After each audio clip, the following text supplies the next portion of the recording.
El objeto de pruebas son precisamente los hechos que necesitan demostrarse dentro de un proceso. Por ejemplo, en nuestro caso habría que demostrarse si realmente existió el préstamo, si había una fecha para pagar o si de verdad había un incumplimiento. Aquí aparece un principio muy importante, la carga de la prueba. Esto significa que por regla general, quien afirma un hecho es quien debe demostrarlo. Es decir, si yo digo que alguien me debe dinero, me corresponde presentar las pruebas que acreditan esa deuda. El procedimiento probatorio también sigue varias etapas. Primero, las partes ofrecen las pruebas. Después, el juez decide cuáles son las procedentes. Más adelante, esas pruebas se desahogan durante el juicio. Y finalmente, son valoradas para dictar la sentencia. Como ya vimos, existen distintos medios para demostrar los hechos: documentos, testimonios, peritajes, inspecciones y otros reconocidos por la ley. Lo importante es que cada uno ayuda al juez a reconocer mejor lo que realmente ocurrió. Además, todas las personas tienen derecho a la prueba. Esto significa que pueden presentar los medios necesarios para defender sus derechos, siempre respetando las reglas del procedimiento. Pero ese derecho también tiene límites. Existe la teoría de la prueba ilícita, que establece que una prueba obtenida violando derechos fundamentales no debe utilizarse dentro del proceso. Por ejemplo, una grabación obtenida ilegalmente o un documento conseguido mediante la violación de la privacidad puede perder valor jurídico precisamente porque fue obtenido de una manera ilícita. Hasta aquí el juez cuenta con todos los elementos para tomar una decisión. Sin embargo, puede que una de las partes no esté de acuerdo con esta resolución y quiere que sea revisada. De eso trata precisamente el siguiente tema, la impugnación. Finalmente, por eso existe la impugnación. La impugnación es el derecho que tienen las partes para pedir que la resolución sea revisada cuando considera que sus derechos fueron afectados. Es importante aclarar que impugnar no significa que el juez actuó de mala fe, sino el propio sistema de justicia le permite revisar las decisiones por su seguridad jurídica.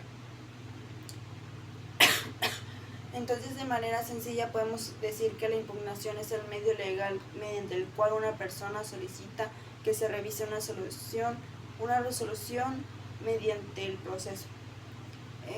Lo que puede impugnarse no siempre es una sentencia, también puede impugnarse otros actos procesales o incluso la facultad de actuación de una autoridad cuando la ley establece que debería haber hecho algo y no lo hizo.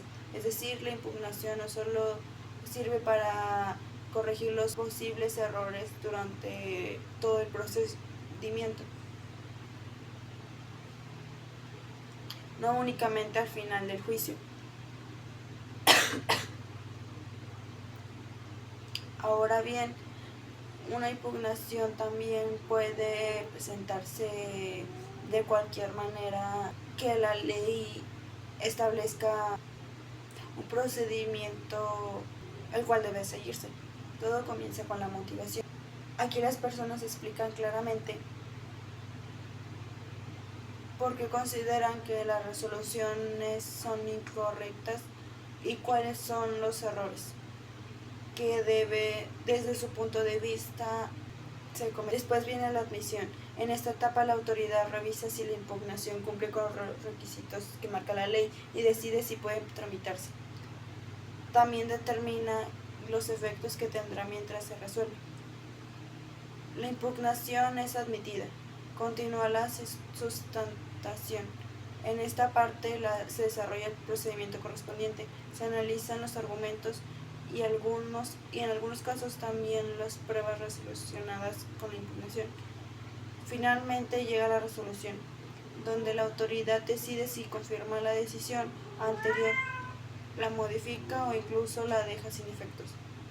Como vemos, la impugnación también tiene su propio procedimiento y busca garantizar que las resoluciones sean revisadas cuando exista alguna inconformidad. Dependiendo del caso, existen diferentes formas de impugnar. Una de ellas son los incidentes, que sirven para resolver cuestiones específicas que surjan durante el juicio sin resolver el conflicto principal. También encontramos los recursos, mediante los cuales una autoridad superior o en algunos el mismo juez revisa una resolución para verificar si fue dictada correctamente. Finalmente está el proceso impugnativo, que comprende todo el procedimiento que se sigue desde que una persona presenta una impugnación hasta que la autoridad emite la resolución correspondiente. Gracias a estos medios, el proceso busca que los medios judiciales sean los correctos y los más posibles. Antes, cuando hablábamos de la competencia, mencioné que uno de los criterios para saber que el juez conocerá el asunto es el territorio. Es decir, también importa el lugar donde ocurrió el conflicto o donde viven las personas involucradas. Por eso, en el caso de Coahuila, es importante reconocer cómo está dividido el Estado. Esta organización territorial facilita la administración de justicia y permite distribuir mejor el trabajo de las autoridades. Coahuila se divide en 5 regiones: norte, carbonífera, centro, desierto, laguna y sureste. Cada una tiene municipios, características económicas, sociales y sociales propias, además de contar con los órganos jurisdiccionales que atienden los asuntos que se presentan dentro de su territorio.